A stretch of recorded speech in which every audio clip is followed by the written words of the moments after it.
దేవుని పరిశుద్ధ నామమునకు మహిమ కలుగొనగాక. ఆమేన్.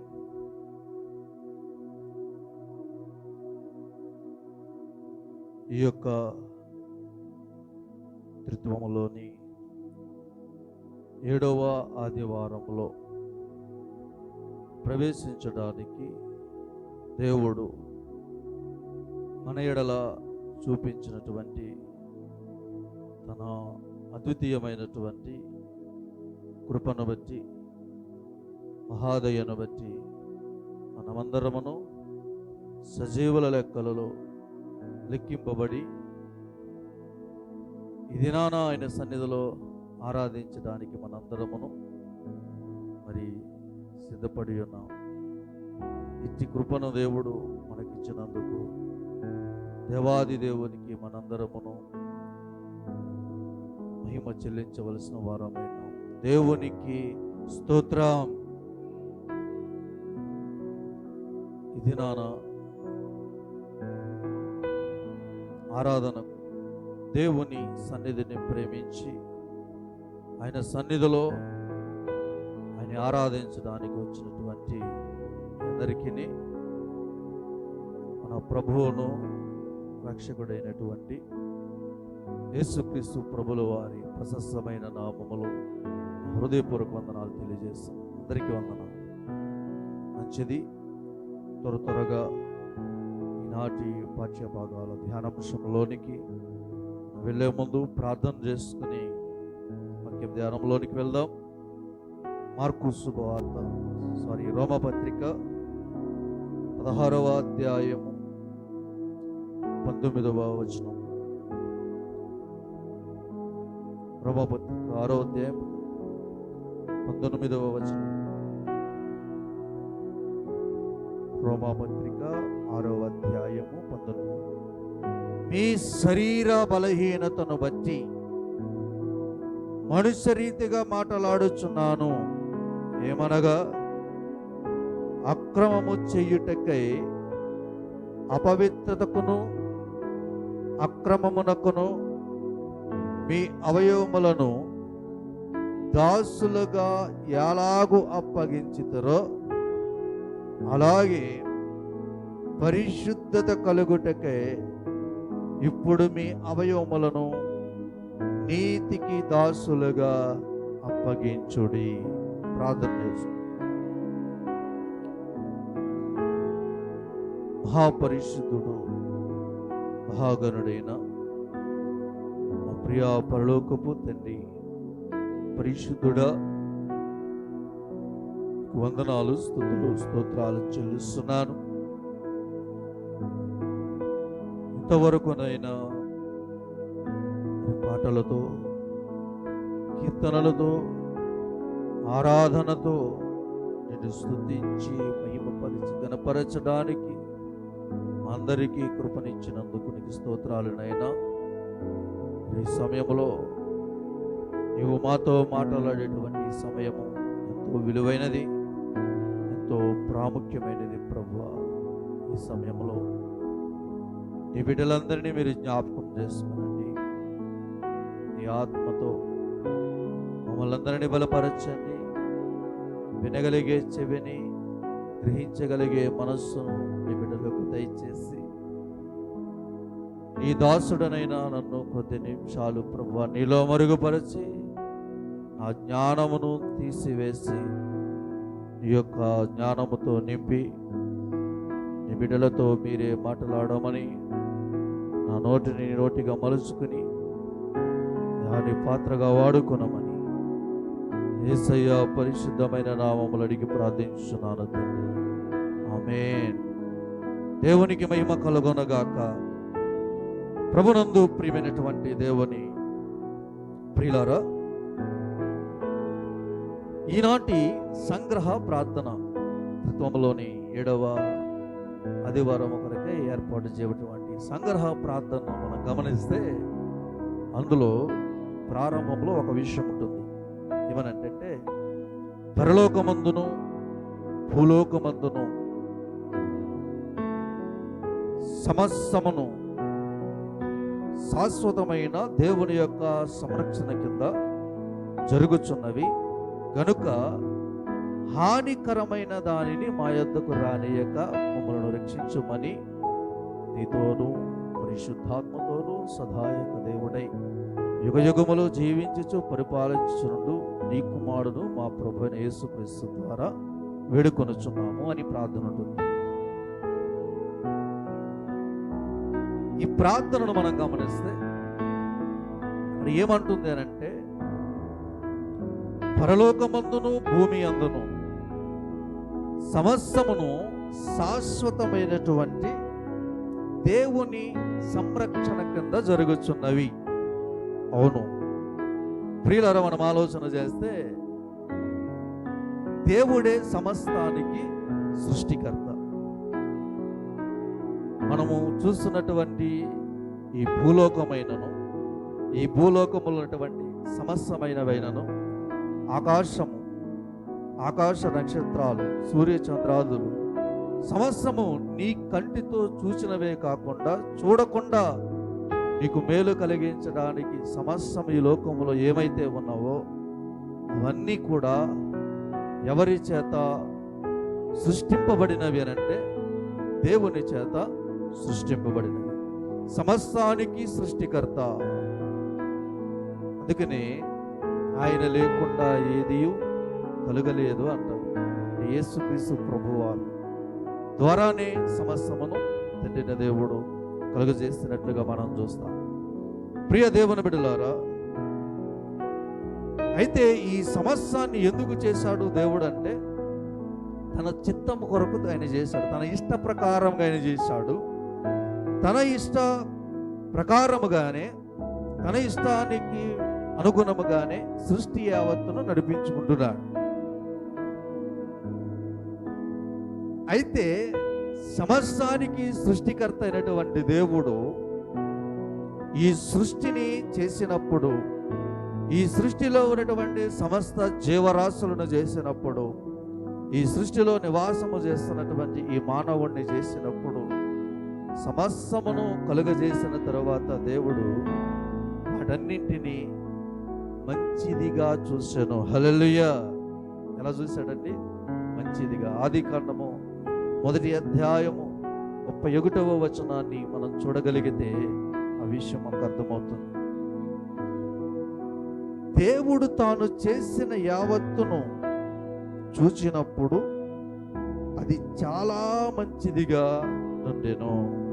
ఎంత మంచిదమ్మా! మనం చూడండి, మన ఇంటిలో తండ్రి కానీ, లేకపోతే భర్త కానీ, లేకపోతే తల్లి పిల్లలకు కానీ వాళ్ళకి ఇష్టమైనటువంటిది ఏదైనా అడిగినప్పుడు దానికంటే మంచిది మనం ఇచ్చినప్పుడు ఏమంటారంటే, మా నాన్న లేక మా అమ్మ చాలా మంచిది తెచ్చారు అంటారు. అంటే మంచిదే, మంచిదానికంటే ఇంకా మంచిది. సంతోషంగా ఉన్నామంటే కొందరేమంటారు సంతోషంగా ఉన్నామంటారు, కొందరేమంటారు చాలా సంతోషంగా ఉన్నామండి అంటారు. ఎందుకంటారు? సంతోషము కంటే చాలా సంతోషము ఇంకా ఎక్కువ. అలాగే ప్రియ దేవుని బిడ్డలారా, దేవుడు సృష్టిని చూసినప్పుడు మంచిదిగా కాదు, చాలా మంచిదిగా చూశాడు. ఎంత మంచిగా కనబడుతుంది? చాలా మంచిదిగా ఉన్నది. ఇటువంటి ఈ సృష్టికి దేవుడు తాను చేసినటువంటి సృష్టి అంతటి మీద మానవునికి ఏమిచ్చాడంటే అధికారం ఇచ్చాడు. ఏమిచ్చాడు? మానవుడేమన్నా సృష్టిని చేశాడా?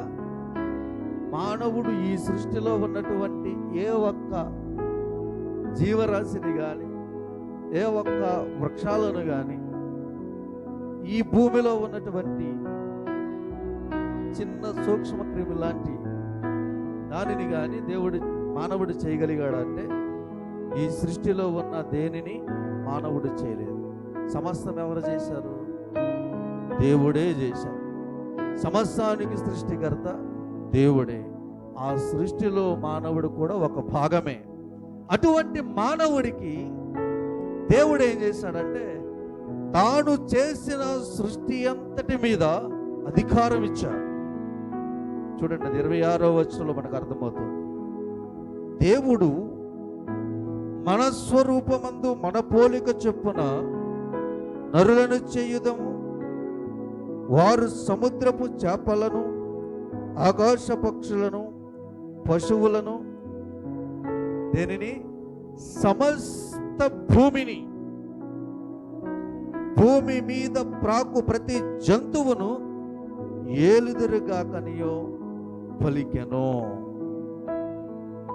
ఈ భూమిని మానవుడికి ఇచ్చేశాడు, మానవుడి వశం చేసేశాడు. ఈ భూమి మీద కనబడేటువంటి ఈ జీవరాశులు కానీ, పక్షులు కానీ, జంతువులు కానీ, సమస్తము, వృక్షాలు కానీ, వీటన్నింటి మీద అధికారం ఎవరికి ఇచ్చాడంటే మానవుడికి ఇచ్చేశాడు. మానవుడికి అధికారం ఇచ్చి చక్కని బంగారు భవిష్యత్తును మానవుడికి ఇచ్చి స్వేచ్ఛనిచ్చి, నువ్వు సంతోషంగా నీకు కావలసింది తిను, కావలసింది త్రాగు, మంచిగా ఈ తోటను జాగ్రత్తగా కావలి కాసుకుంటూ జాగ్రత్తగా బ్రతకమని చెప్పినటువంటి దేవుడు చక్కని స్వేచ్ఛనిచ్చాడు. అయితే ప్రియులారా, మానవుడు ఏం చేస్తాడు అని అంటే, దేవుడిచ్చినటువంటి స్వేచ్ఛను దుర్వినియోగం చేసుకున్నాడు. ఏం చేశాడమ్మా? మానవుడిచ్చినటువంటి దేవుడిచ్చినటువంటి స్వేచ్ఛను మానవుడు ఏం చేశాడంటే దుర్వినియోగం చేసుకున్నాడు. తనను తాను పాపం అనేటువంటి దాస్యానికి తనను తాను అప్పగించేసుకున్నాడు. దేవుడు మానవుడిని ఈ సృష్టిలో దేనికి దాసుడిగా చేయలా, అన్నింటిపైన అధికారిగా నియమించాడు దేవుడు.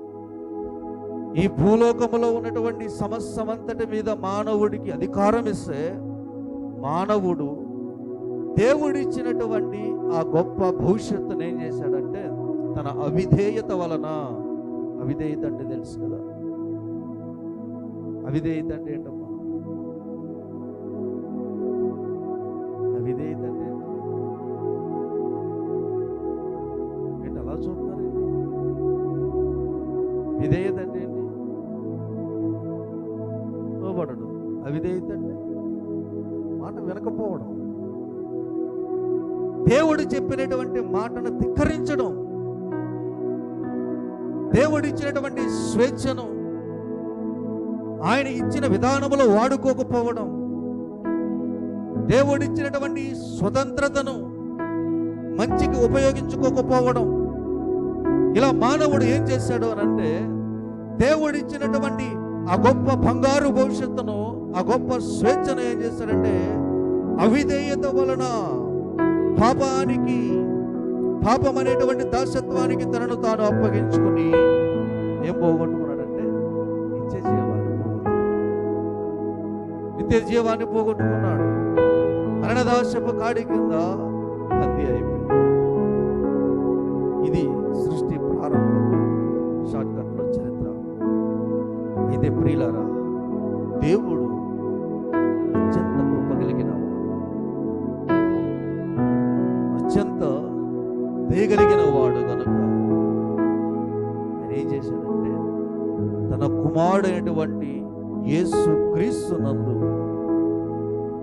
ఆయనందు విశ్వాసం ఉంచుట ద్వారాను, ఆయన మరణము ద్వారాను, ఆయన రక్తము ద్వారాను ఏ పాపం అనే దాస్యత్వము అనేటువంటి కాడి కింద బంధించబడ్డాడో మానవుణ్ణి, ఆ దాస్యత్వపు కాడి నుంచి విడిపించడానికి విమోచకుడిగా తన కుమారుని లోకములోనికి ఇచ్చాడు.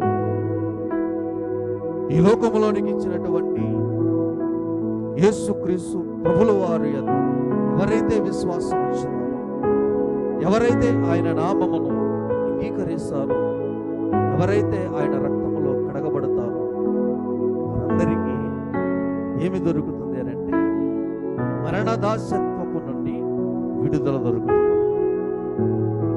వాస్తవానికి మానవుడు పాపం అనేటువంటి దాస్యపు కాడి క్రిందకి వెళ్ళిపోయాడు. దేవుడిచ్చినటువంటి స్వతంత్రతను పాడు చేసుకున్నాడు.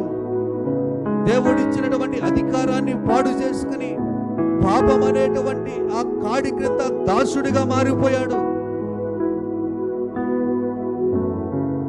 మానవుడికి దేవుని వైపు చూసేటువంటి అధికారం కోల్పోయాడు. దేవునితో సహవాసము చేసేటువంటి అధికారాన్ని కోల్పోయాడు. దేవుని స్వరమును వినగలిగేటువంటి శక్తిని కోల్పోయాడు. అందుకనే దేవుడు వచ్చి, ఆదామా నీవెక్కడన్నప్పుడు నీ స్వరము విని నేను భయపడి చెట్టు చాటున తాగు. దేవుని సహవాసాన్ని కోల్పోయాడు. ఎప్పుడైతే దేవుడిచ్చినటువంటి స్వతంత్రతను పాపానికి వాడు అవిధేయతతో పాపం అనేటువంటి దాస్యత్వపు కాడి క్రిందకి వెళ్ళిపోయాడు, దేవుని సన్నిధి నుంచి ఎత్తివేయబడ్డాడు. ప్రియులారా, అయితే దేవుడు కృప కలిగిన వాడు కనుకనే తన కుమారుని స్వరక్తము చేత తనని విడిపించి ఆ విమోచకుని రక్తము ద్వారా కలుగు నీతికి వారసునగునట్లును నిత్య జీవం పొందుటకు మనల్ని మనం ఎలా దేవునికి అప్పగించుకోవాలో ఈనాటి పాఠ్యభాగాలు తెలియజేస్తాయి. అంటే దేవుడిచ్చినటువంటి ఆ స్వతంత్రతను పోగొట్టుకున్నటువంటి మానవుడు మరలా తిరిగి తన నిత్యత్వములో ప్రవేశించాలి అనంటే, తను పోగొట్టుకున్న దానిని మరలా సంపాదించుకోవాలి అనంటే ఏకైక మార్గమైనటువంటి యేసుక్రీస్తు ప్రభుని లోకంలోనికి ఇచ్చాడు. అయితే ఆ యేసుక్రీస్తు ప్రభువును ఎలా సంపాదించాలి, యేసుక్రీస్తు ప్రభుని ఎలా మనము స్వీకరిస్తే మరలా మనం పోగొట్టుకున్నటువంటి నిత్యత్వము మనకు దొరుకుతుంది అనేటువంటిదే ఇది నా పాఠ్యభాగాలు తెలియజేస్తుంది. అందుకే టైటిల్గా మరణములో నుండి జీవములోనికి నడిపించు క్రీస్తు.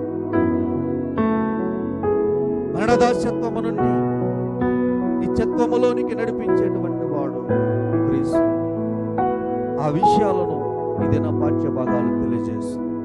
పత్రిక పాఠ్యభాగాన్ని అపోస్తలుడైన పౌలు రోమీయులకు రాసినటువంటి పత్రిక పాఠ్యభాగాన్ని మనం చూడగలిగితే 19వ అధ్యాయం 19వ వచనం నుండి 23వ వచనాల వరకు మనం చూస్తే ప్రాముఖ్యంగా రెండు విషయాలు మనకు కనబడతాయి. ప్రాముఖ్యంగా రెండు విషయాలు మనకు కనబడతాయి. 19వ వచనాన్ని మనం చూస్తే, మీ శరీర బలహీనతలను బట్టి మనుష్య రీతిగా మాట్లాడుచున్నాను, ఏమనగా అక్రమము చేయుటకై అపవిత్రతకును అక్రమమునకును మీ అవయవములను దాసులుగా ఎలాగూ అప్పగించుదురో అలాగే పరిశుద్ధత కలుగుటకై ఇప్పుడు మీ అవయవములను నీతికి దాసులుగా అప్పగించండి. మానవుడు దేనికి అప్పగించాడు? పాపానికి అప్పగించేసుకున్నాడు. 20వ వచనం చూస్తే అర్థమవుతుంది. మీరు పాపమునకు దాసులై ఉన్నప్పుడు చాలు. మానవుడు ఏ దాస్యత్వపు కాడి కిందకి వెళ్ళిపోయాడంటే పాపం అనేటువంటి దాస్యత్వపు కాడి కిందకి వెళ్ళిపోయాడు. ఇప్పుడు దేవుడు ఎక్కడికి రమ్మంటున్నాడు? నీతి కాడి కిందకి రమ్మంటున్నాడు, నీతి దాస్యత్వములోనికి రమ్మంటున్నాడు. అంటే రెండు విషయాలు అర్థమవుతున్నాయి వాళ్ళు. ఒకటేంటంటే పాపపు దాస్యత్వపు కాడి, రెండవది నీతి దాస్యత్వపు కాడి. రెండు కాడులు మనకు కనబడు. అంటే రెండు రకాలైనటువంటి వ్యత్యాసాలు దేవుడు పౌలు ద్వారా చూపిస్తున్నాడు.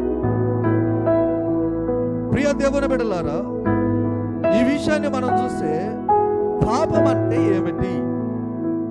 మొట్టమొదటిది పాపపు దాస్యత్వపు కాడి అన్నాం. అసలు పాపం అంటే ఏమిటి? మనందరికీ బాగా సుపరిచితమైనటువంటిది ఏంటంటే ఆజ్ఞాతిక్రమమే పాపము. ఆజ్ఞాతిక్రమమే పాపము. అంతే కదమ్మా. ఏమన్నా మాట్లాడేవారు ఆదాం గారు అంతే కదా. ఆదాం ఏం చేశాడంటే తిన్నొద్దన్నా పండు తిన్నందుకే కదా.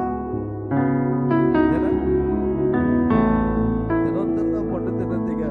అసలు దేవుడు భూమిని ఎందుకు శపించాడు?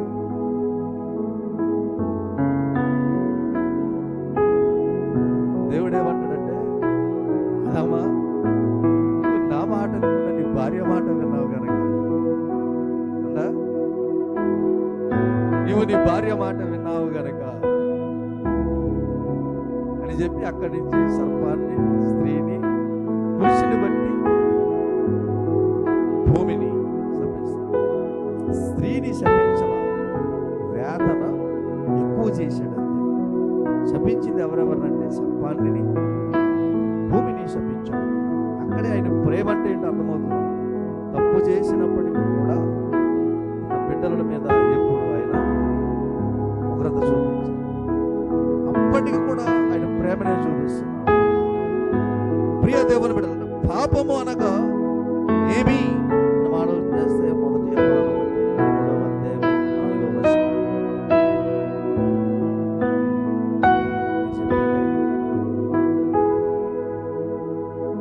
పాపము చేయు ప్రతి వాడును ఆజ్ఞను అతిక్రమించును.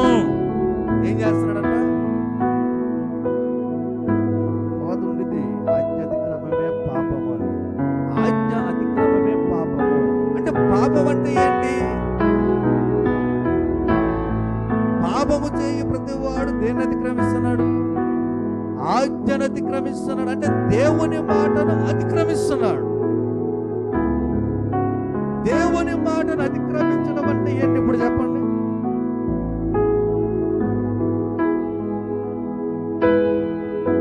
ఆజ్ఞ అతిక్రమే పాపం కనుక 10 ఆజ్ఞలు గుర్తు చేస్తే మనం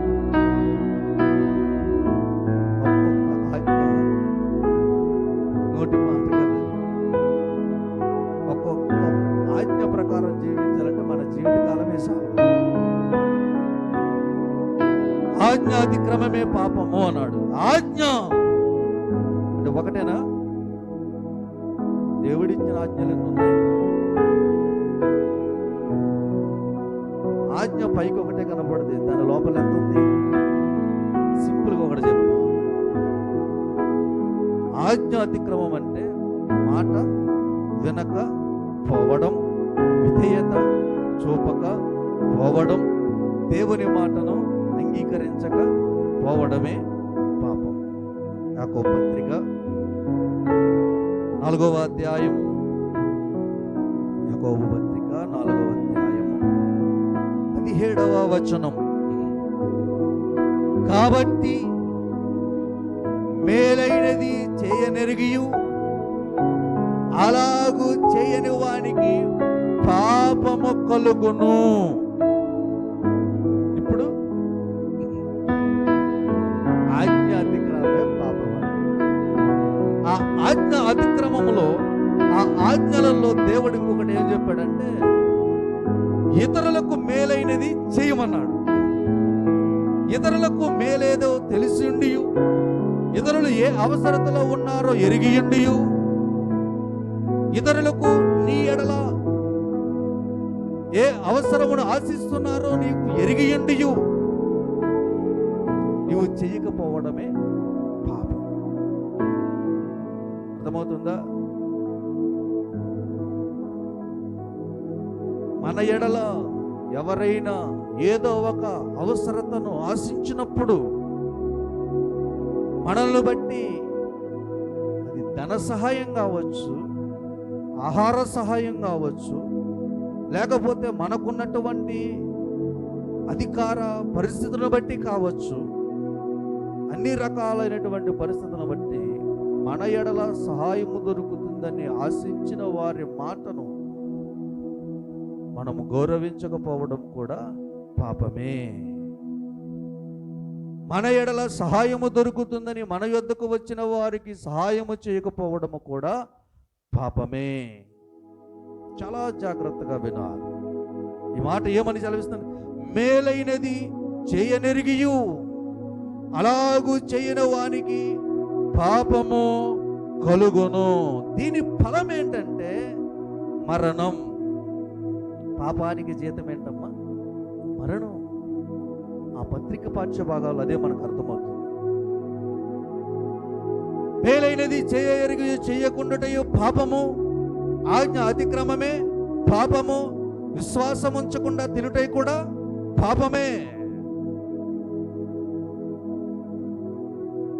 ప్రియ దేవుని బిడ్డలారా, దీని ఫలము ఏంటంటే మరణం. దీనినే ఏమంటారంటే పాపదాస్యం అంటారు. పాపదాస్యము అనంటే దేవుని మాటను ధిక్కరించి దేవుని చిత్తాన్ని విడిచిపెట్టి లోక సంబంధమైనటువంటి నీ క్రియల ప్రకారం నీవు ముందుకు వెళ్ళిపోవడమే పాపం. ఆ పాపం ఏం చేస్తుందనంటే నిన్ను నీకు తగిన ప్రతిఫలాన్ని ఇవ్వడానికి అది సిద్ధంగా ఉంది. అది ఇచ్చే ఫలం ఏంటంటే మరణం. అంటే ఇప్పుడు పాపము చేసేటువంటి వాడు దేని కింద ఉన్నాడు? మరణము కింద ఉన్నాడు. దానిని ఏమంటారంటే పాపదాస్యం అంటారు. అక్రమముకును అపవిత్రతకును మనలను మనం అప్పగించుకోవడమే పాపం. పత్రికపక్షం ముందుగా 19వ వచనంలో మాట్లాడుతున్నాం. అపవిత్రతకును అక్రమముకును మీ అవయములను దాసులుగా ఎలాగూ అప్పగించుదురు. అక్రమమునకు, అక్రమం అంటే తెలుసు, అక్రమంలో అన్యాయం ఉంటుంది, ఇతరులను బాధించేది ఉంటుంది, అన్యాయంగా ఇతరుల దగ్గర తీసుకునేటువంటిది ఉంటుంది. అక్రమము, సరైన న్యాయము చెప్పక ధిక్కరించేటువంటి వారిని ఇలా మనం అన్ని రకాలుగా చూసుకోవచ్చు. అక్రమము చేయుటకు, అపవిత్రతకును, అపవిత్రత పాపదాస్యం అంటే ఏంటి? అపవిత్రతకును అని అంటున్నాడు. అపవిత్రతకు అప్పగించుకోవడం అంటే గలతీ పత్రిక 5వ అధ్యాయము, గలతీ పత్రిక 5వ అధ్యాయము 19వ వచనం నుండి శరీర కార్యములు స్పష్టమైనవి, అవేవనగా జారత్వము, అపవిత్రత, కాముకత్వము, విగ్రహారాధన, అభిచారము, ద్వేషములు, కలహములు, మత్సరములు, క్రోధములు, కక్షలు, భేదములు, విమతములు, అసూయలు, మత్తతలు, అల్లరితో కూడిన ఆటపాటలు మొదలైనవి. వీటిని గూర్చి నేను మునుపు చెప్పిన ప్రకారము ఇట్టు వాటిని చేయువాడు దేవుని రాజ్యమును స్వతంత్రించుకొనని మీతో స్పష్టముగా చెప్పుచున్నాను. ఏం కావాలి మనకి? ఏం కావాలని వచ్చారు? దేవుని దగ్గరికి ఏం కావాలని వచ్చారు? చెప్పండమ్మా గట్టిగా. ఏం కావాలని వచ్చారు? పరలోకం వెళ్ళాలంటే దేవుని రాజ్యం వెళ్ళాలని వచ్చారు, దేవుని రాజ్యము చేరాలని వచ్చారు. అయితే దేవుని వాక్యం సెలవిస్తుంది, మీరు అక్రమమునకును అపవిత్రతకును మునుపు మీ శరీర అవయవాలను అప్పగించేసుకున్నారు. ఏమిటవి? ఎలా అప్పగించుకున్నాము? ఎలా దాస్యపు కాడి కిందకి వెళ్ళిపోయాము? పాపదాస్యపు కాడి కింద ఉన్నటువంటి పరిస్థితులు ఏమిటి అని మనం ఆలోచన చేస్తే ఇక్కడ చెప్తుంది, జారత్వము, అపవిత్రత, కాముకత్వము, విగ్రహారాధన, అభిచారము, ద్వేషములు, కలహములు, మత్సరములు, క్రోధములు, కక్షలు, భేదములు, విమతములు, అసూయలు, మత్తతలు, అల్లరితో కూడిన ఆటపాటలు మొదలైనవి. ఆటపాటలు కూడా ప్రమాదమేనా? అల్లరితో కూడిన మనం ఆటలు ఎలా తీసుకుంటాం? ఆటే కదా. ఏమంటామండి? ఆటే కదా. ఏముందండి? Time pass. అల్లరితో కూడిన ఆటపాటలు మొదలైనవి. వీటన్నిటి గురించి నేను చెప్తున్నాను. దేవుని రాజ్యంలో ఎవడును ప్రవేశింపడు. అంటే ఇవన్నీ దేని కిందకు వస్తున్నాయి? పాపదాస్యత్వపు కాడి కిందకు వస్తున్నాయి. సింపుల్ గా అనుకుంటాం మనం, ఆటే కదండి, ఆటే కదా మనం ఆడుతున్నాం అనుకుంటాం. కానీ దేవుని వాక్యం సెలవిస్తుంది, అటువంటి స్వభావాలు నీలో ఉంటే నీవు ఎక్కడున్నావో తెలుసా? పాపదాస్యత్వపు కాడి కింద నువ్వు ఉన్నావు. పాపము కింద నువ్వు బంధించబడ్డావు. దేవుని వాక్యం సెలవిస్తుంది, మీ శరీరములను అపవిత్రతకును అక్రమమునకును మీరు అప్పగించేసుకున్నారు. చదవనమది, మీ అవయములను అప్పగించిన ప్రకారము. చలమా, ఈ యొక్క క్రియల అంతం ఏంటో తెలుసా? ఈ క్రియల యొక్క అంతం ఏంటంటే దేవుని రాజ్యములోకి రావాలంటే నిత్య మరణము. ఏంటిది? నిత్య మరణం, నరకమే. ఈ లక్షణాలు మనలో ఎప్పుడైతే ఉంటాయో, ఇటువంటి స్వభావం మనలో ఎప్పుడైతే ఉంటుందో, మనం ఎక్కడికి చేర్చబడుతున్నామంటే దేవుడి రాజ్యం నుంచి దూరముగా వేయబడుతుంది. పాపదాస్యత్వము ఇదే నిత్య మరణం, ఇదే పాప. పౌలు అంటున్నాడు 6వ అధ్యాయం 13వ వచనం, రోమపత్రిక 6:13, మరియు మీ అవయవములను దుర్నీతి సాధనములుగా పాపమునకు అప్పగింపకూడి. చాలు. దేనికి అప్పగింపకూడదు? పాపమునకు అవయవములుగా అప్పగింపకూడి అన్నాడు. పాపమునకు అప్పగింపవద్దు. దుర్నీతికి సాధనములుగా అంటే దుర్నీతికి ఆయుధములుగా మీ అవయవాలను అప్పగింపవద్దు అన్నాడు. అవయవాలంటే ఏంటో తెలుసుగా?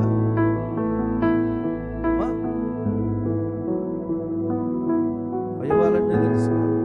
కళ్ళు,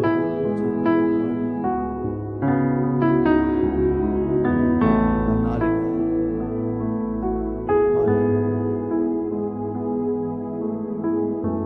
శరీర కార్యాలంటే అవేంటి? శరీర కార్యాలు అన్నాడు, అవేంటి? అవేంటి అమ్మా? అవి దేనికి సాదృశ్యం? ఏమని సెలవిస్తున్నాడు? దుర్నీతికి సాధనములుగా పాపమునకు మీ అవయవములను అప్పగింపకూడి. ఇంతకీ శరీర కార్యాలు దేనితో చేస్తారు? చేతులతో, కాళ్ళతో, కంటితో, నోటితో, వినికిడితో. ఈ అవయవాలన్నీ దేనికి అప్పగించకూడదంట? పాపమునకు అప్పగించకూడదు. పాపం వైపు నీవు పరుగులు పెట్టకూడదు. పాపం వైపు నీ కన్నులు ఉండకూడదు. పాపము మాటలు పలకడానికి నీ పెదవులు తెరవబడకూడదు. దుర్నీతిని ఏలడానికి, దుర్నీతిని జరిగించడానికి, అక్రమము చేయడానికి, నీ శరీరానికి అపవిత్రత కలిగించడానికి నీ అవయవములను పాపమునకు దాసులుగా మీరు అప్పగించకూడదు.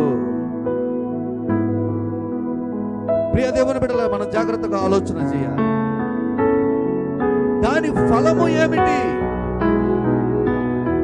ఒకవేళ పాపమునకు మన అవయవములను మనం అప్పగిస్తే, పాపదాస్యపు కాడి కింద మనముంటే దాని ఫలమేంటి?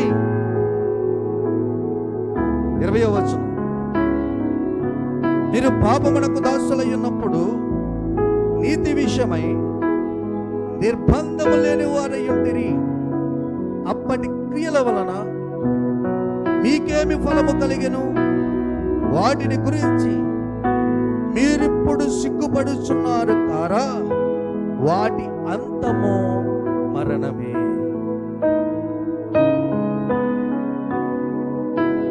పౌలు ఇక్కడ చెప్తున్నటువంటిది ఎవరికో తెలుసండి?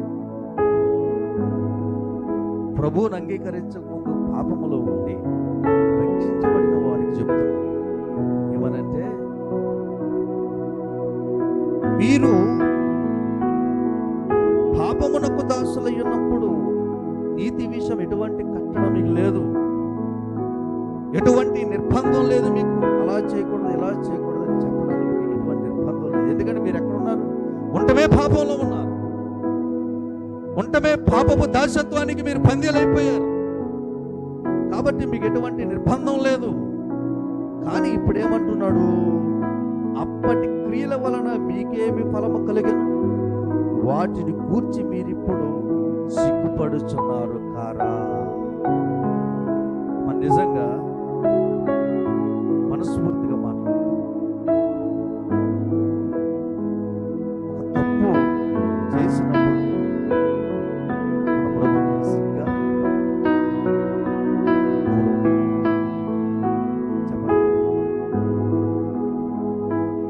నిజముగా ఆత్మ ఉన్న వాళ్ళైతే, నిజముగా మనస్సంతో ఉంటే, తప్పు పని చేసినప్పుడు, ఇతరులను మనము దూషించినప్పుడు కానీ, ఇతరుల ఎడల అసభ్యంగా మనం మాట్లాడినా ప్రవర్తించినా కానీ, నలుగురిలో మనకు ఏదైనా ఇది కలిగినప్పుడు మనం తలెత్తుకుంటామా, తలదించుకుంటామా? చెప్పండి, తలదించుకోమా? పౌలు కూడా అదే అంటున్నాడు. ఇది వరకు మీరు చేసిన పనులను బట్టి మీరు సిగ్గుపడిన వారు కారా? నిజముగానండి, క్రీస్తును అంగీకరిస్తే ఖచ్చితంగా మన గత జీవితాన్ని చూస్తే సిగ్గేస్తుంది. ఒకవేళ వ్యభిచారి అయి తిరిగిన, దొంగగా తిరిగిన, తాగుబోతుగా తిరిగిన, దూషకుడిగా తిరిగిన, ప్రభువులోకి వచ్చి పవిత్రమైనటువంటి జీవితాన్ని బ్రతుకుతూ ఆస్వాదిస్తున్న వారికి దాన్ని జ్ఞాపకం చేసుకుంటే, అయ్యో ఒకప్పటి నా బ్రతుకు ఎంత అసహ్యమైనది, సిగ్గేస్తుంది. ప్రభువును మనం అంగీకరించగలిగితే, ప్రభువుని మన సొంత రక్షకునిగా మనం స్వీకరించగలిగితే చాలా సిగ్గేస్తుంది. ప్రియ దేవుని బిడ్డలారా, క్రైస్తవులమైన మనము పాపపు దాస్యత్వపు కాడి నుంచి విడిపించబడిన వారం. మనం ఇంకా ఆ కాడి కింద ఉన్న వారం కాదు. మనం ఇంకా ఆ కాడి కిందే నీ ఉన్నావని అనుకుంటే అది నీ ప్రేమే. ఎందుకంటే క్రీస్తు రక్తములో కడగబడిన మనము పాప దాస్యత్వపు కాడి నుంచి విడిపించబడినటువంటి విమోచకులం. మనం దేవుడు విమోచించినటువంటి వారు. ప్రియ దేవుని బిడ్డలారా, మన వ్యక్తిగత గత జీవితాన్ని చూసి సిగ్గుపడాలి కానీ విమోచించబడిన తరువాత జీవితాన్ని చూసి సిగ్గుపడే విధంగా మనం అనుకో. పూర్వపు మీ బ్రతుకును చూసి మీరు సిగ్గుపడిన వారు కారా అంటున్నాడు పౌలు. మీరు పాపమునకు దాస్యత్వములో ఉన్నప్పుడు మీరు చేసినటువంటి క్రియలను బట్టి, మీరు పలికినటువంటి పలుకులను బట్టి, మీరు నడిచిన నడతలను బట్టి మీరు సిగ్గుపడిన వారు కారా? అయినను అటువంటి క్రియల వలన మీకు ఏమి లాభం వచ్చింది? సమాజంలో అగౌరవం, సమాజంలో గౌరవం లేదు, సమాజంలో విలువ లేదు, కుటుంబంలో విలువ ఉండదు, కుటుంబంలో తల్లిదండ్రుల మధ్య కానీ, భార్యాభర్తల మధ్య కానీ, కుటుంబంలో స్నేహితుల మధ్య కానీ, అన్నదమ్ముల మధ్య కానీ గౌరవం ఉండదు, విలువ ఉండదు. స్నేహితుల మధ్య కూడా మనకు గౌరవం. ప్రియ దేవుని బిడ్డలారా, గత జీవితాన్ని జ్ఞాపకం చేసి ప్రభువులో దాన్ని విడిచిపెట్టాలి.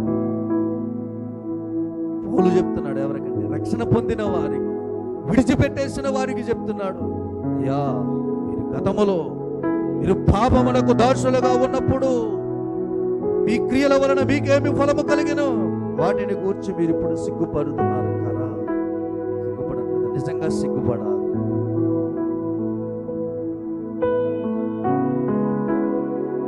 సిగ్గు ఉంటేనే జాగ్రత్త పడగలరు.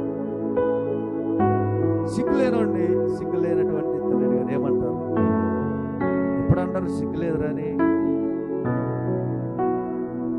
వీడికి సిగ్గు లేదురా, ఈమెకి సిగ్గు లేదురా అని ఎప్పుడు అంటారు? ఎప్పుడు అంటారు? బజారును పడినప్పుడు, అసహ్యంగా మాట్లాడినప్పుడు, అసహ్యమైన పనులు చేసినప్పుడు ఏమంటారంటే సిగ్గు లేదు అంటారు. సిగ్గుపడకపోతే, సిగ్గుపడిన వాళ్ళు ఏం చేస్తారు? అయ్యో ఇది చేయడం వల్ల ఇదయ్యిందని చెప్పి తనను తాను, తన మనసును పశ్చాత్తాపపడి తనను తాను పవిత్రపరచుకోవడానికి సిద్ధపడేటువంటి వాడు ఎలా ఉంటారంటే సిగ్గుపడినటువంటి. పౌలు కూడా అదే చెప్తాడు, మీ గత క్రియలను బట్టి మీకు ఫలమేమి కలిగింది? దానిని బట్టి మీరు సిగ్గుపడుతున్న వారు కారా? వాటి అంతము మరణమే. పాప దాస్యత్వపు కాడి కింద నీవు ఉంటే పాపానికి జీతము మరణమే, దాని అంతం. ప్రియ దేవుడు. అయితే దేవుడు ఏమంటున్నాడు అంటే, మీరు గతములో ఎలాగైతే మీ పాపమునకు మీరు దాసులుగా మీ అవయములను అక్రమములకు అపవిత్రతకు అప్పగించుకున్నారో, ప్రభులోకి రాకముందు కొన్ని జాగ్రత్తలు ఉండవు, ప్రభులోకి వచ్చిన తర్వాత కొన్ని జాగ్రత్తలు ఉంటాయి. ప్రభులోకి వచ్చిన తర్వాత దుర్భాషలు మాట్లాడకూడదని, సహోదరి సహోదరును ప్రేమించాలని, ఇతరులు ఎవరిది మనం ఆశించకూడదని, పెద్దలను సన్మానించాలని, ఇతరులను కూడా గౌరవించాలని, ఇతరి అవసరతలో మనం పాలు పంపులు పొందాలని, ఎవరైనా ఇబ్బందుల్లో ఉంటే వాళ్ళను పరామర్శించాలని, వారికి సహాయం చేయాలని కొన్ని నిబద్ధతలు ఉంటాయి. అదే ప్రభులోకి రాకముందు ఇతరులు ఏమైపోయినా మనకు అనవసరం, మనం ఎలా ఉన్నాము అనేటువంటి స్వార్థం ఉంటుంది. ఇతరులు మన ఎడల బాధపడుతున్నా, ఇతరులు మన ఎడల నష్టపోతున్నా, వారు ఎలా పోతే నాకెందుకు, నేను సుఖంగా ఉన్నానా లేదా, నా అవసరాలు తీరుతున్నాయా లేదా ఇనేటువంటి స్థితి కలిగి ఉంటాడు ఎవరైనా సరే. కానీ ఎప్పుడైతే ప్రభువుని స్వీకరిస్తామో మనకు కొన్ని నిబంధనలు ఉంటాయి, కొన్ని ప్రవర్తనలు మారుతాయి. ఒకప్పుడు త్రాగుబోతుగా ఉండొచ్చు, కానీ ప్రభువులోకి వచ్చాక త్రాగుడు మానేవచ్చు. ఒకప్పుడు స్మోకింగ్ చేసేవాడిగా ఉండవచ్చు, ప్రభువులోకి వచ్చిన తర్వాత దాన్ని మార్చుకుంటావు. ఒకప్పుడు అల్లరి చిల్లరిగా తిరిగేవాడవై ఉంటావు, కానీ ప్రభువులోకి వచ్చిన తర్వాత ఒక చక్కని ప్రవర్తన కలిగి ఉంటావు. ప్రభువులోకి రాకముందు ఎలాగైతే పోకిరి మాటలు మాట్లాడావో, దుర్భాషలు మాట్లాడావో, అల్లరితో కూడిన ఆటపాటలతో పోయావో, లోక సంబంధమైనటువంటి శరీర క్రియలను ఫలించినట్లుగా నీ శరీరమును అపవిత్రతకు అప్పగించావో, అలాగే ఇప్పుడు మరణములో నుండి జీవములోనికి నడిపించి క్రీస్తుకు మీ అవయవములను నీతికి దాసులుగా అప్పగించు. పాపదాస్యం అంటే దేవునికి అయిష్టమైన కార్యాలు చేయడమే పాపము. పాపమునకు జీతము మరణము, కనుక ఆ మరణము కింద మీరందరూ దాసులే, పాపం చేసి. కాబట్టి విమోచించడానికి విమోచనకర్త అయినటువంటి యేసుక్రీస్తు ప్రభుల వారు గురించి పౌలు మాట్లాడుతూ ఏమంటున్నాడు అని అంటే 19వ వచనం, మీ అవయవములను దాసులుగా ఎలాగ అప్పగించుతారు, అలాగే పరిశుద్ధత కలుగుటక ఇప్పుడు మీ అవయవముల నీతికి దాసులుగా అప్పగించండి. హల్లెలూయా.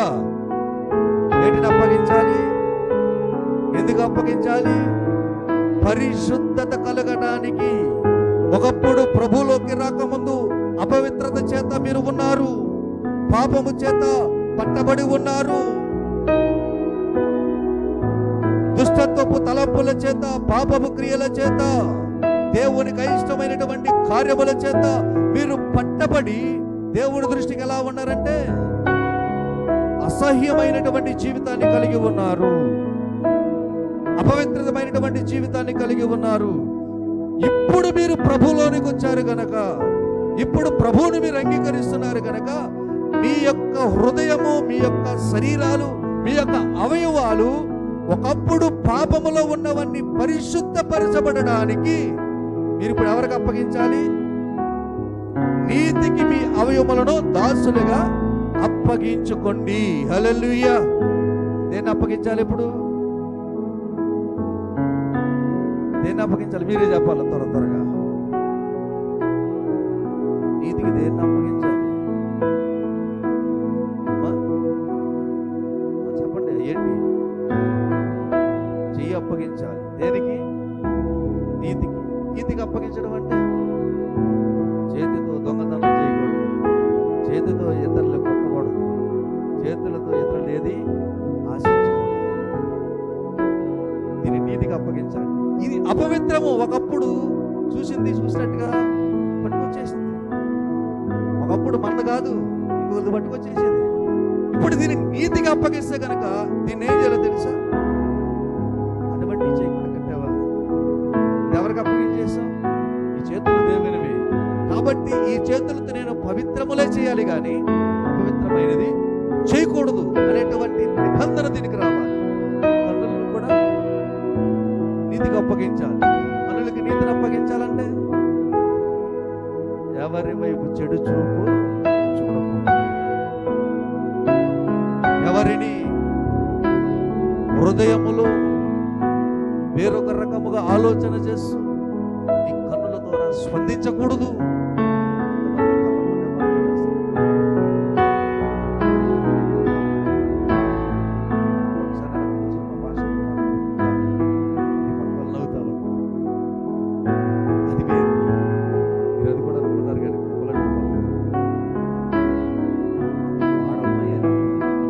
కళ్ళతో మాట్లాడతావు, కళ్ళతో మాట్లాడతావు చాలా రకాలు. నోటితో చెప్పవసరలా, కళ్ళతో సైగ చేస్తే అర్థమైపోతుంది. అపవిత్రమైన క్రియలకు నీ కన్నులు ఉపయోగించకూడదు. నీతి కాని దాని దగ్గర నీ పాదము నడవకూడదు. మనది కాదు, మనది కాని చోటికి, మనది కాని దాని చోటికి, ఇతరులైనటువంటి చోటికి మన పాదములు ఏం చేయకూడదు, నడవకూడదు. యోబు గారు చేసుకున్న నిబంధన, అటువంటి నిబంధన మనం కలిగి ఉండాలి. యోబు గారు ఏం చేశాడు? తన అవయవాలన్నీ దేవునికి అప్పగించేస్తున్నాడు.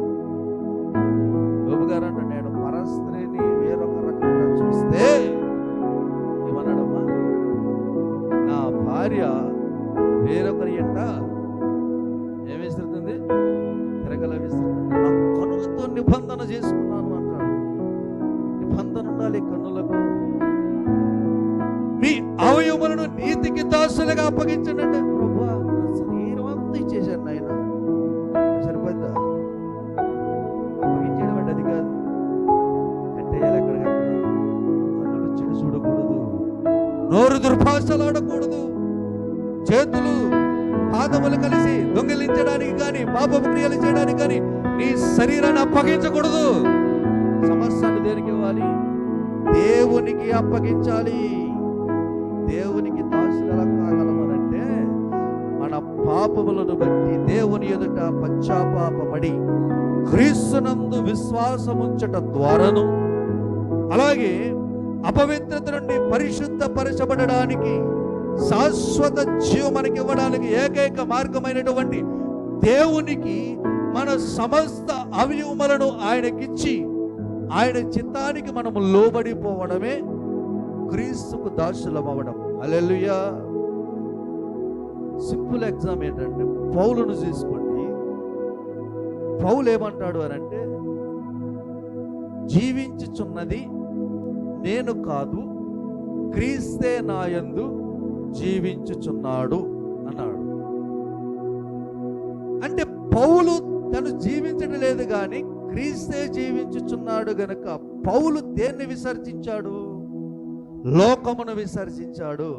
లోకములో ఉన్న డబ్బును కానీ, లోకములో ఉన్న శరీర కోరికలను కానీ, లోకములో ఉన్నటువంటి ఇతర దేనినైనాను అతడు ఎలా ఎంచాడు అంటే నష్టముగా ఎంచుకున్నాడు, విసర్జించేశాడు. వాటన్నిటిని విడిచిపెట్టి టోటల్ తన శరీరాన్ని ఎవరికి అప్పగించాడు? దేవునికి అప్పగించాడు. అది దేవునికి దాసులు. అందుకనే పౌలు చాలా చూడండి, అపోస్తుడైనటువంటి క్రీస్తు దాసుడనైన పౌలును నేను అని లెటర్ రాస్తాను. పేతురు కూడా అట్లాగే రాస్తాడు. యేసుక్రీస్తు దాసుడనైన పేతురు, వాళ్ళు దేవునికి అప్పగించేసుకున్నారు. అందుకనే చూడండి, యేసుక్రీస్తు ప్రభుల వారు ఆ దోణి దగ్గర ఉన్నప్పుడు పేతురును, యోహాను, ఆంద్రేయ, యాకోబులను చూసినప్పుడు యేసయ్య అంటాడు, మీరు నన్ను వెంబడించండి అన్నప్పుడు వాళ్ళు ఏం చేశారంటే సమస్తమును విడిచిపెట్టి ఆయనను వెంబడించిరి.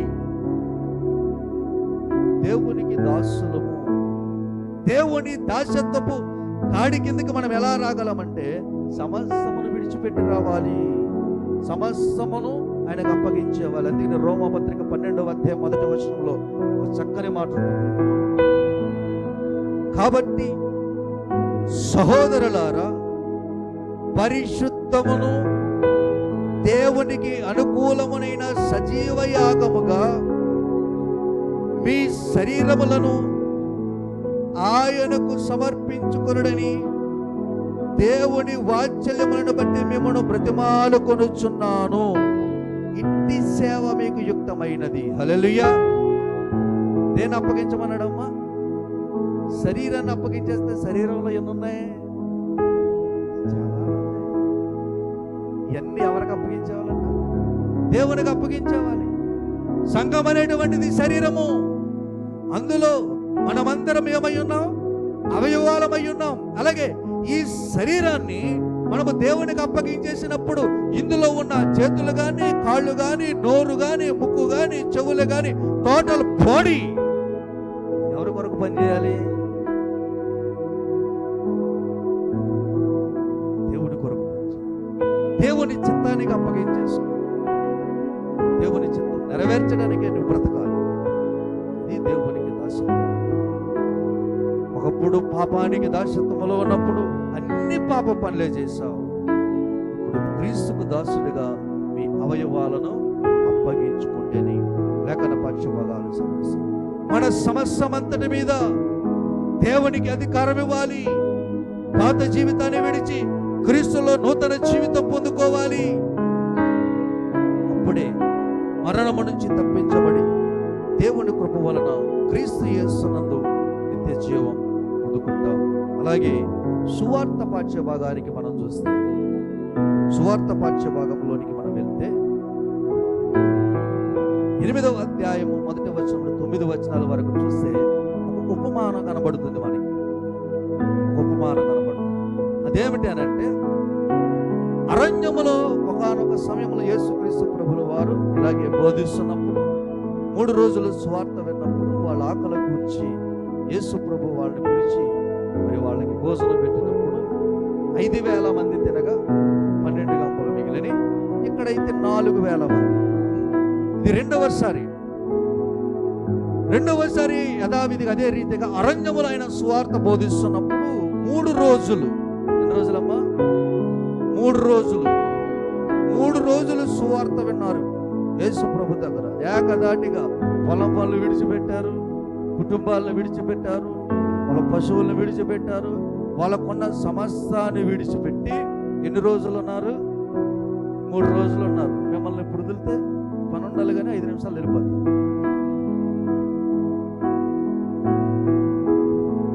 3 రోజులు ఏకదాటిగా వాక్యం విన్నారు. వచ్చి 30 నిమిషాలు అవ్వలేదు, 30 పాటలు పడిపోయింది.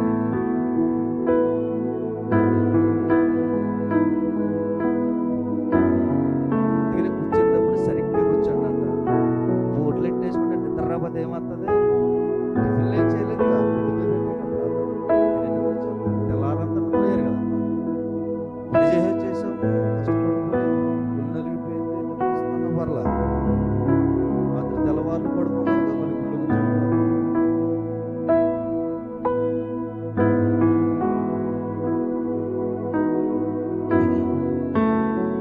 3 రోజులు ఏకదాటిగా సువార్త విన్నారు. అయితే వాళ్ళు తెచ్చుకున్నటువంటి ఆహారం వాళ్ళ దగ్గర అయిపోయింది. యేసుప్రభు అక్కడ ఆ లేఖనాలను మీరు చదువుకున్న అర్థమవుతుంది. దూరం నుంచి వచ్చిన వారు కూడా చాలా మంది ఉన్నారు. వాళ్ళని ఇలాగే పంపితే వాళ్ళు మార్గ మధ్యలో మూర్ఛిల్లు పడిపోతారు. వాళ్ళని అలా ఉపవాసంతో పంపడం నాకు ఇష్టం లేదు, వాళ్ళకి ఆహారం పెట్టాలనుకుని యేసుక్రీస్తు ప్రభుల వారు అక్కడ ఉన్నటువంటి తీసుకుని దేవుడి కృతజ్ఞతాస్తుతి చెల్లించి మళ్ళా వాళ్ళకి భోజనం పెడతారు. ఇది అక్కడ ఉపమానం. ప్రియ దేవుని బిడ్డలారా, ఇక్కడ విషయాన్ని గనక మనం జ్ఞాపకం చేసుకోగలిగితే, దానిని ఆత్మీయంగా గనక మనం ఆలోచన చేయగలిగితే, యేసుక్రీస్తు ప్రభుల వారు ఎక్కడ సువార్త ప్రకటిస్తున్నారు? అరణ్యము అంటే ఎడారి. ఎడారిలో ఏముంటాయి? రాళ్ళు, రెప్పలు, ముళ్ళ తుప్పలు, చెట్లు, చెదారాలు, ఇవే ఉంటాయి. కానీ సారవంతమైనది ఉండదు అక్కడ. ఎండిపోయిన భూమి, ఎడారి ప్రదేశం. అరణ్యములో ఆయన సువార్త బోధిస్తున్నాడు. అరణ్యాన్ని మనము దేనికి, ఎడారిని మనము దేనికి సాదృశ్యంగా తీసుకోవచ్చు అంటే జీవితానికి సాదృశ్యంగా తీసుకోవచ్చు. జీవితం అనేటువంటిది ఎడారిలా మారినప్పుడు, కషాలతో నిండినప్పుడు, రాళ్ళు, రప్పలు, చెట్టులు, తుప్పలుతో నిండిపోయినప్పుడు, పవిత్రత లేనప్పుడు, అపవిత్రతతో నిండినప్పుడు, అభివృద్ధి లేనప్పుడు, మనసు నెమ్మది లేనప్పుడు, అనేక రకాలైనటువంటి పరిస్థితులతో మానవుని జీవితం ఏమవుతుందంటే నిండిపోతూ ఉంటుంది. కష్టాలతో, ఇబ్బందులతో, శ్రమలతో, అనేకమైనటువంటి పరిస్థితుల్లో సహాయం లేక అర్థిస్తున్నటువంటి వారు ఎందరో కనబడుతూ ఉంటారు. సమాజం తారసపడుతూ ఉంటారు. మనకు వీళ్ళరా జాగ్రత్తగా ఆలోచన చేయాలి. అక్కడ యేసుక్రీస్తు ప్రభుల వారి దగ్గర 3 రోజులు అంటే యేసుక్రీస్తు సహవాసములో వారు ఉన్నారు. సమస్తమును విడిచిపెట్టారు. బాగా గమనించాలి. వారు ఏం చేశారంటే సమస్తాన్ని విడిచిపెట్టి వాళ్ళు విల్లను కానీ వాళ్ళ పశువులు కానీ వాళ్ళకు కలిగినటువంటి సమస్యమును విడిచిపెట్టి 3 దినాలు యేసుక్రీస్తు యొక్క మాటలు వినడానికి వచ్చారు. యేసుక్రీస్తు సహవాసములో ఉన్నారు. యేసుక్రీస్తును ప్రేమించారు. ఆయన మాటల యందు ఆసక్తి కలిగి ఉన్నారు. వారికి ఆహారం అయిపోయినా కానీ పట్టించుకోవాలి. వాళ్ళ దగ్గర ఉన్నది అయిపోతుంది లేదు అనేటువంటి విషయం అంటే లోక సంబంధమైన దేన్ని వారు పట్టించుకోవాలి. సమస్య విడిచిపెట్టి కేవలము యేసుక్రీస్తు సహవాసంలో ఉండడానికి ఇష్టపడ్డారు వాళ్ళు. హల్లెలూయా. చూడండి, ఎప్పుడైతే వాళ్ళు యేసుక్రీస్తు సహవాసంలో వాళ్ళు ఉండడానికి ఇష్టపడ్డారో, యేసుక్రీస్తు వారు మాటలు వినడానికి వాళ్ళు ఇష్టపడి వచ్చారో, వాళ్ళు అడగకుండానే వాళ్ళ అవసరతలు తీరుస్తున్నాడు యేసయ్య. హల్లెలూయా. వాళ్ళు అడిగారా? ప్రభువా 3 దినాలు నీ దగ్గర ఉన్న, మా దగ్గర ఆహారం లేదు, దూర ప్రాంతం వెళ్ళాలి, మాకు ఛార్జీకి డబ్బులు లేవు, మాకేమని అని అడిగారా?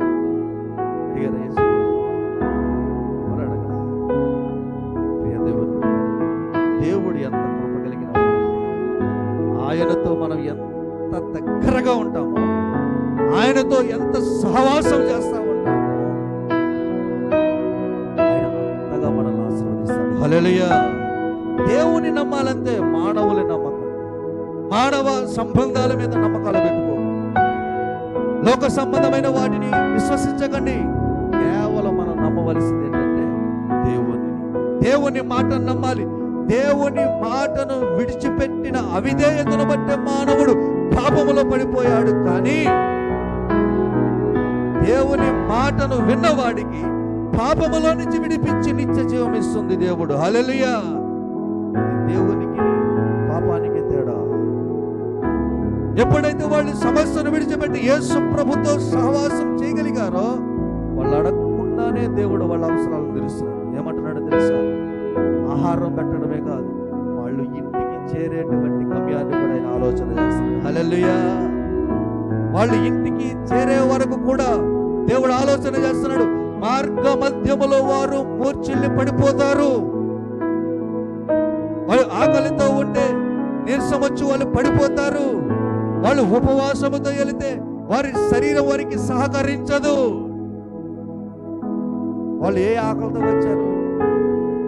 ఆత్మీయ ఆకలితో వచ్చారు. జీవాహారాన్ని సమృద్ధిగా భుజించారు. మరి హృదయం నిండిపోలేదా? 3 రోజులు ప్రభువు మాటలు వినమంటే ధన్యత. నిండిపోయింది వాళ్ళ హృదయం. కానీ భౌతికమైన శరీరం బలహీనత.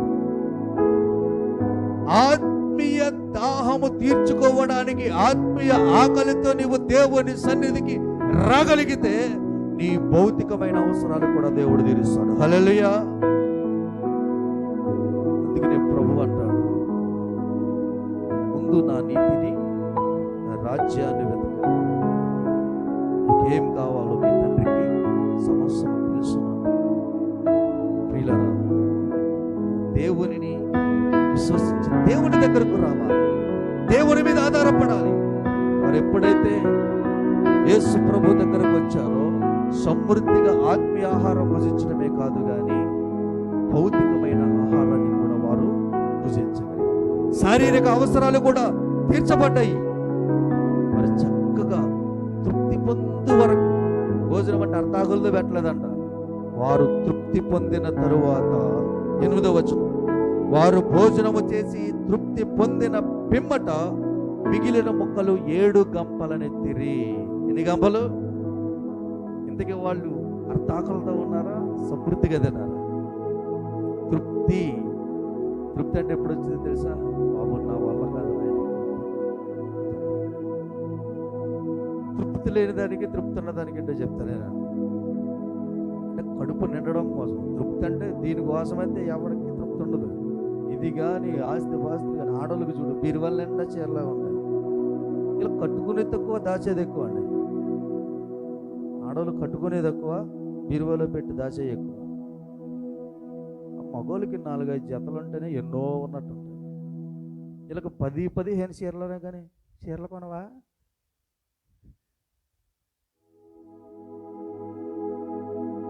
ఎన్ని కడతారు? తృప్తి. చూడండి, మనం భోజనం వడ్డిస్తున్నారు అనుకో, కర్రీ వేసారు అనుకో, మరలా ఇలా ఊపడానికి చెయ్యాలి. ఏమి లేనట్టు చాలేదు పట్రా పోసేసాడు అనుకో, తినేసి మళ్ళీ కూర అయినా అన్నాడు అనుకో, వద్దు అన్నాడు అనుకో, ఏం కలిగినట్టు? తృప్తి కలిగింది. అంటే ఇంక అతని వల్ల కాదు. అక్కడికి వచ్చినటువంటి జనానికి భోజనం ఎలా పెట్టాడు తెలియజేసు ప్రభు, నాకు కొంచెమే కదా, కొంచెం తినండి అనలా. అసలు మాకు వద్దునైనా సరిపోయిందని చేతులు జోడించి వరకు పెట్టాడు. హల్లెలూయా. అంత తృప్తిగా పెట్టిన తర్వాత 7 గంపలు మిగిలాయి. 7 గంపలు మిగిలాయి. ఇక్కడ జాగ్రత్తగా ఆలోచించండి. మానవ జీవితంలో సమస్యలు, కష్టాలు, శోధనలు, ఇబ్బందులు, అనేకమైన అవసరతలతో ఎండిపోయిన ఎడారి లాంటి జీవితాలు కలిగినటువంటి జీవితాలు ఎన్నో వచ్చాయి. అయితే ప్రియులారా, యేసు ప్రభు చెంత విశ్వాసంతో నీవు రాగలిగితే సమస్తాన్ని విడిచిపెట్టి, ఈ లోక సంబంధమైనటువంటి క్రియలను విడిచిపెట్టి, ఈ లోక సంబంధమైనటువంటి పాపమును విడిచిపెట్టి యేసుతో సహవాసము చేయడానికి నీవు రాగలిగితే, యేసుతో నీవు గడపడానికి, అనునిత్యము ఆయనతో గడపడానికి నీవు ఇష్టపడగలిగితే, లోక సంబంధమైనటువంటి పనులను నీవు దేవుని కొరకు విడిచిపెట్టి సమయము దేవునికి కేటాయించగలిగితే, దేవుని వాక్యం సెలవిస్తుంది, నీ బ్రతుకులో తృప్తి కలుగజేస్తాడు దేవుడు. హల్లెలూయా. నీ సమస్యలన్నిటి నుంచి, నీ ఇబ్బందులన్నిటి నుంచి, నీకున్నటువంటి పరిస్థితులన్నిటి నుంచి నిన్ను సమాధానపరుస్తాడు. ఎందుకంటే నీకేం కావాలో ఆయనకి తెలుసు. నీకేం కావాలో నాకు తెలియకపోవచ్చు, నీకేం కావాలో నీ పక్కోళ్ళకి తెలియకపోవచ్చు, కానీ నిన్ను కన్నటువంటి ఆ దేవుడికి తెలుసు. ఆ దేవుడికి తెలుసు. ఆ దేవుడు నిన్ను స్వస్థపరుస్తాడు. ఆ దేవుడు నీ అవసరతలు తీరుస్తాడు. ఆ దేవుడు నీకు కావలసిన సమస్తాన్ని ఇస్తాడు అంటున్నాడు కదా. ముందు నా నీతి, నా రాజ్యాన్ని వెతికితే నీకేం కావాలో అది నాకు తెలుసు. మనం అడగవసరం లేదు వాటిని. వాళ్ళు అడిగారా? ఎడారిలో వారు, అరణ్యములో వారు వాక్యం వింటున్నప్పుడు వారు ఆహారం కావాలని అడిగారా? దూర ప్రాంతం వెళ్ళాలి, మార్గ మధ్యములో ఆయాసం వస్తుంది, ఇబ్బందులు వస్తాయి, ఆకలితో ఉన్నాము, ఎలా వెళ్ళాలి అని వాళ్ళు అడిగారా? అడగలేదే. నీ హృదయంలో తలంపు పుట్టక ముందే దాన్ని ఎరిగిన దేవుడు మన దేవుడు. హల్లెలూయా. నీవు ఇక్కడికి వచ్చి అవుతా ఉండొచ్చు, నీవు ఇక్కడికి వచ్చి దేవుణ్ణి ఆరాధించవచ్చు, నీవు ఇక్కడ వచ్చి పక్క వాళ్ళు ఏమనుకుంటారని మౌనంగా ఉండవచ్చు, పక్క వాళ్ళకి తెలియకపోవచ్చు, నాకు తెలియకపోవచ్చు, కానీ నీ హృదయంలో ఏముంది నీ దేవునికి తెలుసు. నీకేం కావాలో దేవునికి తెలుసు. వాళ్ళందరూ పరిపూర్ణంగా దేవుణ్ణి సేవించగలిగిన, పరిపూర్ణంగా దేవుని మాటలు వారు ఆస్వాదించగలిగిన నేను వారి మీద కనికరపడుచున్నాను. హల్లెలూయా.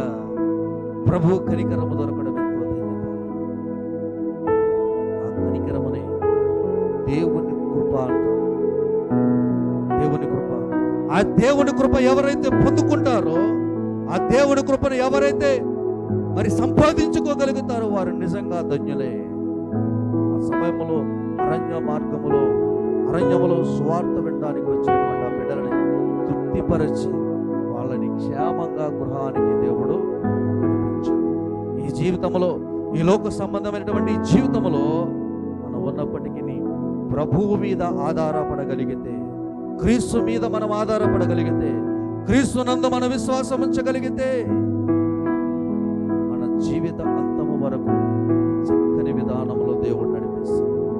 మన అవయవాలను పరిశుద్ధపరుస్తాడు, మన తలంపులను పరిశుద్ధపరుస్తాడు, మన జీవితాన్ని పవిత్రపరుస్తాడు.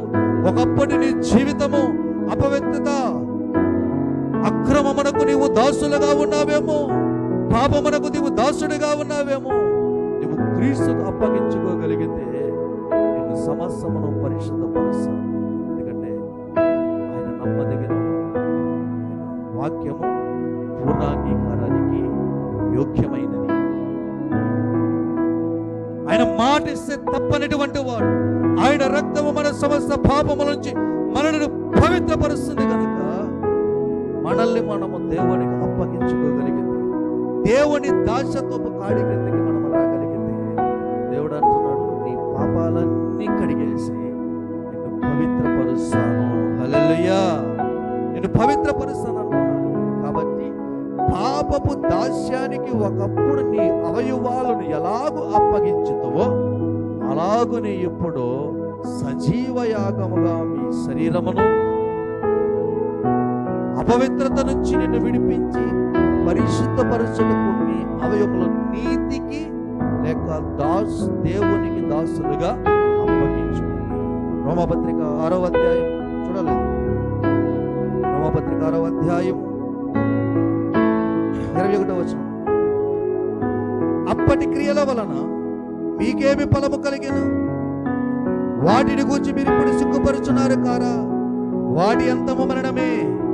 అయినను ఇప్పుడు పాపము నుండి విమోచింపబడి దేవునికి దాసులైనందున పరిశుద్ధత కలుగుటయే మీకు ఫలము, దాని అంతము నిత్య జీవము. హల్లెలూయా. ఒకప్పుడు మీరు పాపమునకు దాసులయ్యుండడం వలన దాని అంతమేంటి? మరణం. ఇప్పుడు మీరు దేవునికి దాసులవడం వలన దాని ఫలమేంటి?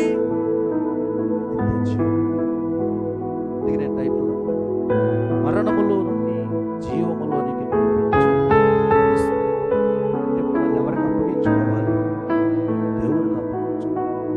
క్రీస్తుకు మనల్ని మనం అప్పగించుకోవాలి. చూడండి, మనంతట మనం ఎంత మాత్రమును మన పాపముల నుంచి వెళ్ళుకోలేము. మనంతట మనం ఎంత మాత్రమును ఈ లోకములో నీతిమంతులుగా తీర్చబడలేము. అందుకనే పరిశుద్ధాత్మ దేవుని మన మధ్యకు పంపించాడు. మనను అనాథులుగా నిత్యము తోడుగా ఉండడం, మీలో ఉండడానికి, మీతో ఉండడానికి, మీలో ఉండి మాట్లాడడానికి, మిమ్మల్ని పవిత్రతలోనికి నడిపించడానికి పరిశుద్ధాత్మని మీ మధ్యలోనికి పంపిస్తున్నాను. ఆయన మీతో ఉంటాడు, మీలో ఉంటాడు, మీతో సహవాసం చేస్తాడు. ఆయన లోకము చూడదు కానీ మీరు చూస్తారు. ఎందుకంటే మీరు పాపము నుంచి వేరైన వారు కనుక, మనము పాపదాసత్వము నుంచి విడిపించబడి క్రీస్తుకు మన అవయవములను దాసులుగా అప్పగించుకున్నాము కనుక మనం పరిశుద్ధాత్మను చూడగలుగుతాం. హల్లెలూయా. పరిశుద్ధాత్మ సహాయం మనం పొందుకోగలుగుతాం. దేవుని వాక్యం సెలవిస్తుంది, అయినను ఇప్పుడు పాపము నుండి విమోచించబడి క్రీస్తుకు దాసులైనందున మన పాపములను ప్రభువులో ఒప్పుకొని పశ్చాత్తాపముతో వాటిని ఒప్పుకొని విడిచిపెట్టి క్రీస్తును సొంత రక్షకునిగా అంగీకరించినందున ఇప్పుడు మీరెవరు? పరిశుద్ధులు. ఎవరమ్మా? పరిశుద్ధులు. అయితే ఈ పవిత్రత మన అంతము వరకు కొనసాగించాలి అనండి. ఈ పవిత్రత మన జీవితం ముగింపు వరకు మనం కాపాడుకోవాలంటే అది మన వల్ల కాదు. ఎందుకంటే మేలైనది చేయాలని ప్రయత్నం చేసినప్పటికీ మన శరీరం దాన్ని చేయదు. కాబట్టి ఈ అవయవాలను ఎవరికి అప్పగించాలంటే దేవునికి అప్పగించాలి. దేవునికి మనం అప్పగించాలి. అంటే మన హృదయంలో చెయ్యి చాపేటప్పుడు, కాలు తీసి వేరే చోట వేసేటప్పుడు, చూపులు ఇతరుల వైపు చూసేటప్పుడు, మన నోరు తెరవబడినప్పుడైనా ఎవరి జ్ఞాపకం? దేవుడి జ్ఞాపకం వస్తే ఖచ్చితంగా అంటున్నాడు. చూడండి, దేవునికి దాసులైనంత పరిశుద్ధత కలుగుటే మీకు ఫలము. దాసులైపోయిన కలగల ఫలము నిత్య జీవంతో కాపాడు. దేవునికి దాసులైనందున దాని ఫలము నిత్య జీవం. దేవునికి దాసులుగా మనల్ని మనం అప్పగించుకుని దాన్ని కొనసాగించుకుంటూ క్రీస్తులో కొనసాగించుకుంటూ మనం పోతే చివరికి దొరికే ఫలం ఏంటంటే నిత్య జీవం. ఎలా అనగా పాపం వలన వచ్చు జీతము మరణము, అయితే దేవుని కృప మన ప్రభు అయిన యేసుక్రీస్తునందు నిత్య జీవము. ప్రభు అయిన యేసుక్రీస్తునందే మనకు నిత్య జీవము. కాబట్టి పౌలు చెప్పినట్లుగా సజీవ యాగముగా మన శరీరములను క్రీస్తునకు అప్పగించుకోవాలి, దేవునికి అప్పగించుకోవాలి. ఎప్పటికైనా మన అవయవాలను, మన శరీరాన్ని దేవుడికి అప్పగించాము లేదు, మనల్ని మనమే పరిశీలన చేసుకోవాలి. పౌలు చెప్తున్నది అవిశ్వాసులతో కాదు.